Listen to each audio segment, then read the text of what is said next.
Nung nakaraang linggo nga po, napakabilis ng naging desisyon ng ICC doon sa una, yung jurisdiction.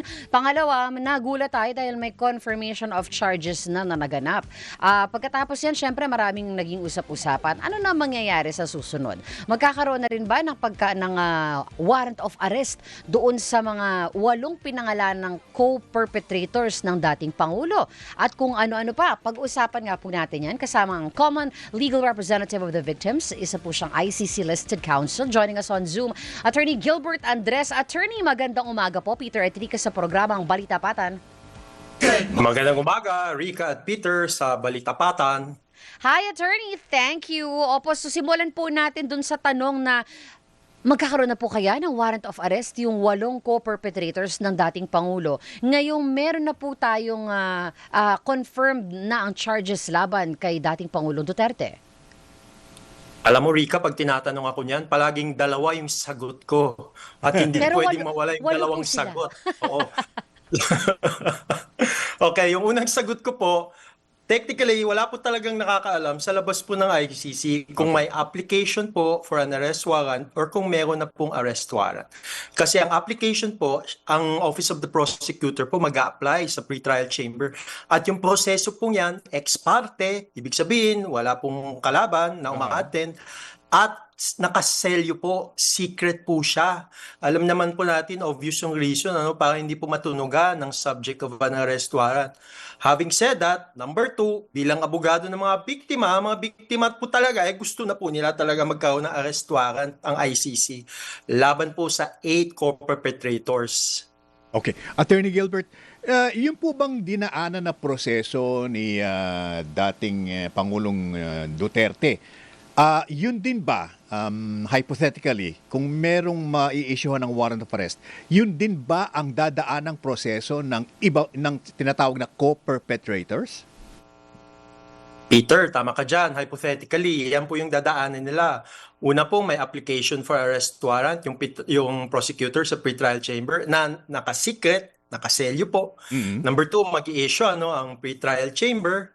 Number 3 ay sa tingin ko, ganun pa rin tra-transmit siya through the Interpol kasi meron pong memorandum of agreement, may kontrata pong Office of the Prosecutor at ang Interpol po. Ika-4 po, expect po natin yan in a hypothetical ICC arrest warrant na marireceive po yan ng ating sangay ng gobyerno, yung executive.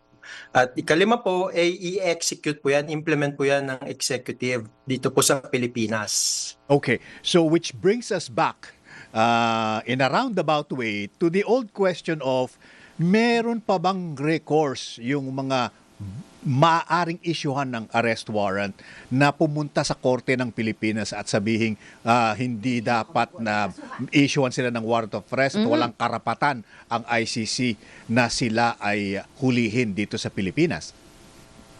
Peter, oo, napaka-interesting na question yan, pero hindi ko siya masasagot kasi hindi po ako abogado ng mga co-perpetrators po yan. Abogado po ako ng mga biktima. Kaya tabayanan na lang natin anong magiging remedyo po nila. Understood.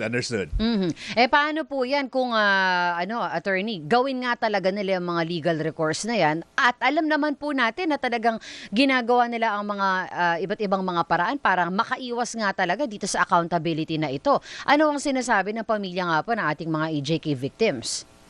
Alam mo, Rica, talagang gusto po nila talagang umusad po yung proseso ng katotohanan at justisya laban po sa lahat ng mga co-perpetrators, including po yung 8 nakapangalan. Number 2, having said that, ang legal na basihan talaga at siguro ang state practice na po ng Pilipinas ay makita din natin sa nangyari kay Mr. Duterte. In-implement po ng gobyerno ang ICC arrest warrant at sa tingin ko po ang legal na basihan ay nasa batas po natin mismo. Yung Republic Act 9851 or the International Humanitarian Law Act. Kasi sabi po sa Section 17, second paragraph, pwede pong isurrender talaga ng Philippine authorities kung sino man po ang iniimbestigahan or nililitis ng isang International Criminal Tribunal. Kaya po may legal na basihan po ang gobyerno para po isurrender ang isang suspect sa ICC.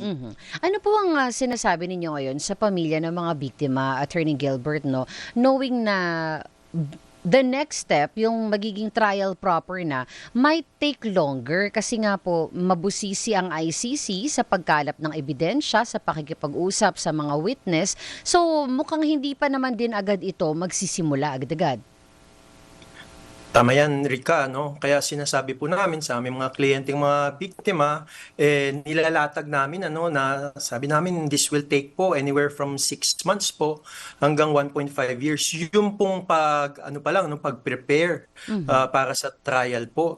Kaya talagang antabayanan po natin, pero sinasabi namin, gawin po namin ang aming buong makakaya po para mapabilis po ito dahil alam naman po namin, naiinip na rin po sila at talagang ina-expect na po nila na umusad na po yung paglilitis. Ang tagal pa ng 1.5 years, no? So doon pa muna ang Pangulong Duterte, no? So Rika, kung ang pinakamabilis, based lang sa mga previous na mga kaso ng ICC, October of this year magsisimula or at the latest po ay October of next year.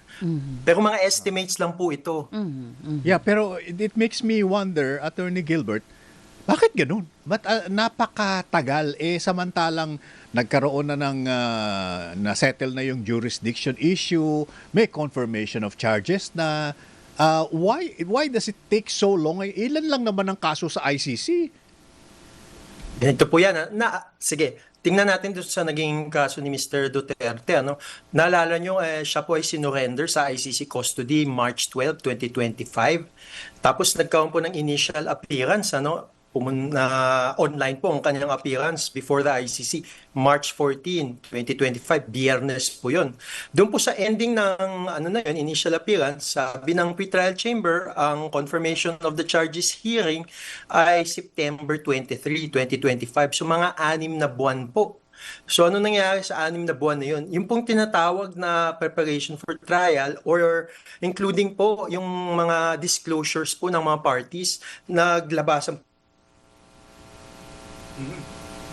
sila kung sino pong magiging testigo, ano pong mga dokumento at iba pa pong mga ebidensya ang ilalatag nila para sa confirmation of the charges hearing. Now, September 23, ngunit naantala pa dahil po may mga final pong defense kaya naging February. So, yun po yung in the meantime, yun po yung preparasyon ng paglilitis, yung paglalatag po ng mga testigo at mga witnesses pong ipepresenta. Sa ngayon po ba, attorney, may pagkakataon pa para, kasi hindi pa naman talaga tapos, di ba, yung pagkalap natin ng mga ebidensya, tuloy-tuloy pa rin naman. Meron pa po bang pwede mag-apply pa for witness? Dahil ngayon nakita natin na tuloy na talaga to trial proper at sinasabi naman noon pa na maraming natatakot mag-step forward para magsalita ng kanilang mga experience to become witnesses. Ngayon po ba marami ng mga nagpepresenta na malakas na ang kanilang loob dahil tuloy na talaga to trial ang dating Pangulo? Okay, Rika, actually, 2 tanong yan ang tinatanong mo, at magandang mga tanong po yan.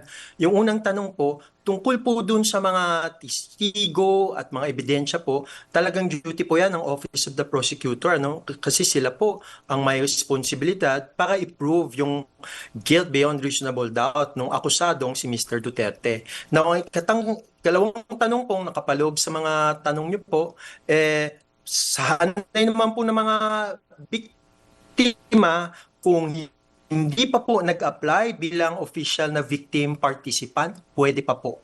Kasi bubuksan po yan ng ICC registry yung proseso po ng pag-a-apply bilang isang victim participant. Nga to sa paglilitis, wala na pong deadline o naka-rolling basis na po to. Kaya kung ikaw po ay biktima ng Duterte War on Drugs, pwede po kayong mag-apply bilang victim participant. Pwede niyo po ba kami bigyan ng differentiation, Attorney Gilbert, just so we would understand kung ano ang diferensya nitong mga witnesses at saka nitong mga victim? Opo, Attorney, can you hear us? Napuputol yata ang ating connection. Opo, narinig kita, Rika. There you go. Attorney, can you give us a differentiation po kung ano yung mga witnesses at ano ang diferensya nila from the victim participants? Hindi din po ba magbibigay ng salaysay at mga victim participants? Okay, magandang tanong yan, Rika. Ang difference po ng mga witnesses, sila po ay representa ng Office of the Prosecutor para po i-prove na dapat i-declare na guilty si Mr. Duterte. Yan po siyang Office of the Prosecutor. Sa hanay naman po ng victim participants, wala po silang duty or burden po para po i-prove yung guilt ni Mr. Duterte. Ang victim participants po, ibig sabihin, officially, nirecognize po sila ng ICC na sila pong naging biktima dahil po sa mga 3 counts charged against Mr. Duterte. Ang kanila pong pinaka-statements ay napaloob po dun sa application form po nila. At kami naman po bilang common legal representative of the victims, kami po ang magpepresenta na kung sino po yun ay kami pa pong ipag-uusapan. So, yun po yung difference at hindi po siya required ang mga victim participants na maging testigo. Wala pong ganong requirement. Kagaya po dito sa atin sa Pilipinas. Okay. Attorney Gilbert, on a related subject matter, paliwanag nga po, bakit hinihingi ng prosecution na i-publicize yung status ng mga tinatawag na Duterte legal team sa ICC? Particular, yung 6 na Filipino lawyers daw yata. Why is this question relevant po? Gusto lang kasi ng Office of the Prosecutor maging klaro kung sila ba ay technically abogado ni Mr. Duterte before the ICC. Kasi Peter, may mga may mga confidential na mga information kagaya po ng mga dokumentong fina-file. Ang nakikita po natin sa public website naka-redact po. Ngunit kung ikaw po ay technically abogado ng mga parties at participants before the ICC, nakikita mo po yung mga hindi naka-redact po. At meron kang duty to actually not disclose yung mga naka-redact pong yun. Kaya po kailangan pong tanungin talaga ng prosecutor. Technically, sila po ba ay talagang lawyers ni Mr. Duterte before the ICC? Kasi kung hindi po, wala po silang karapatan na mabasa anuman pong mga redacted confidential na mga documents at ibig sabihin wala din po silang access dapat dun sa suspect na ngayon po ay akusado na. Ano po ang binabanggit ni Attorney Kaufman as far as those 6 Filipino lawyers are concerned? Are they part of the defense? Are they just the backup to the defense? Ano po ang narinig natin? Kinlaro na po ng defense at sinagot na rin nila na hindi po sila technically part nung pong ICC defense team ni Mr. Duterte. So yun po Okay. pagkalaro ng defense. Opo. Okay, so pretending only. Well, hindi ko na alam kung bakit na sinabi pa yon sa confirmation of Audience the charges. participation. pero, Ganun. Oo. pero nandun sila sa hearing, di po ba, at one time? They were there? Nandun po sila. Po. Nasa public gallery po sila. Hindi po Public sila gallery. doon sa loob ng courtroom po mismo. Okay. Let's fast forward to the first day of trial. Dito sa first day of trial, kung kailan man mangyayari 'yon, hindi na po pwedeng magsabi ang defense na at saka si Ginoong Duterte na I do not wish to be present. He has to be present. Tama po ba? He has to be present at nasa Article 63, 1 and I will quote it verbatim. The accused shall be present during the trial. So required po siyang nandoon. Napaka-exceptional po kung meron man pong talagang matunay at malalim na rason para hindi umattend.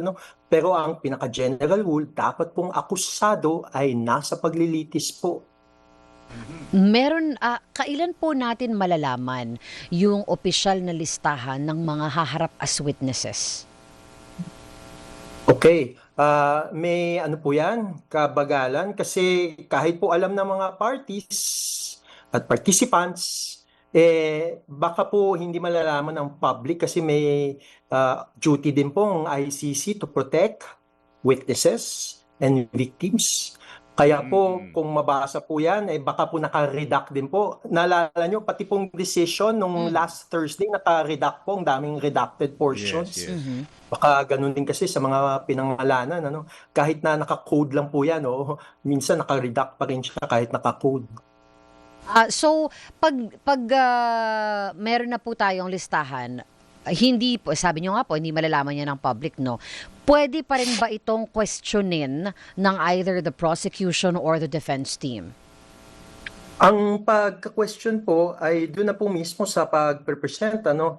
Yun pong, kaya po may opportunity ang any parties at mga victim participants to cross-examine po.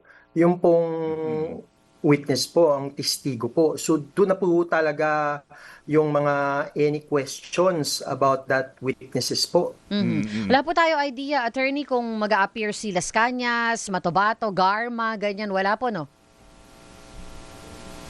Yan po ay part po yan ng aking pong confidentiality duty kaya wala po akong masasagot. Kung sa James Bond pa, secret.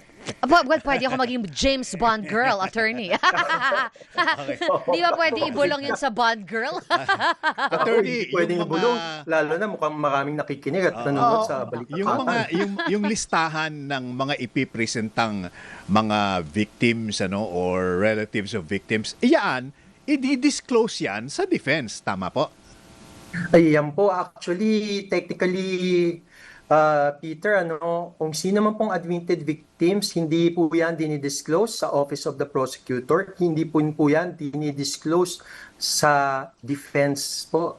Kasi ang nakakaalam lang po niyan, ang registry at yung ICC po.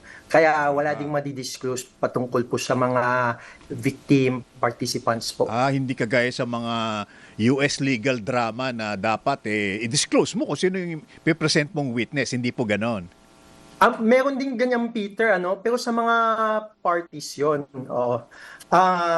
Ganito, ang komplikasyon kasi dito, ang konteksto dito, international crime po, ang nililitis laban kay Mr. Duterte. At dahil po dyan, ang nakasad po mismo sa Rome Statute, mayroon pong duty to protect ang ICC, lalong-lalo sa mga biktima po, Kasi sila po ay presume na may trauma din dahil sa dagok ng isang international crime.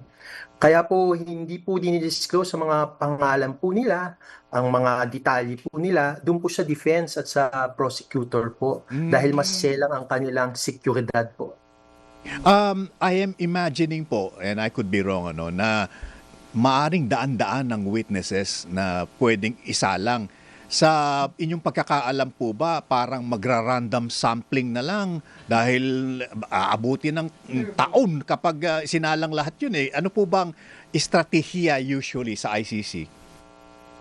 Okay, base lang po to sa mga previews na mga kaso sa ICC Ang mahalaga talaga ang prosecutor ay kanya pong binibigyan ng ebidensya yung mga elemento po ng krimen. Ang kailangan niya po mga testigo na magpapatunay ng mga elemento na mayroon pong widespread and systematic attack laban po sa mga civilian na population at mayroon pong namatay. Now, pwede pong mga testigo dyan, pwede pong insider witnesses at nakalagay naman po yan sa document containing the charges and although hindi po sinispecify sino po yun. Pwede din po mga case-related na mga witnesses at pwede din pong mga expert witnesses na magsasabi ng analysis po nila na hindi po random po ito. Kaya sa tingin ko dyan po in a very broad manner, dyan po magre-revolve po yung mga testigo at pati na rin po mga document po na pwede po nilang ma-identify. Yun. Alright. Komplikado pala. Kaya nga. At dahil komplikado yung proseso, matagal-tagal pa tayo mag-aabang ng mga susunod na kabanata nito. Baka next year pa pala So, wait na lang tayo for the next, update, no, Attorney Gilbert. But thank you so much for Attorney, thank you enlightening po, us dito, sir. as always. Thank you for all the... Salamat, Rick at Peter. Mabuhay tayo. Opo, kayo Mabuhay din po kayo. Opo. At medyo matatagalan tong kaso na to. Tama. Oo, kailangan mabuhay tayong lahat. hanggang mangyari yung trial proper. Attorney Gilbert Andres, common legal representative of the victims ng ICC at isa pong ICC listed counsel. Hinga po muna tayo, magbabalik ang programang Balita.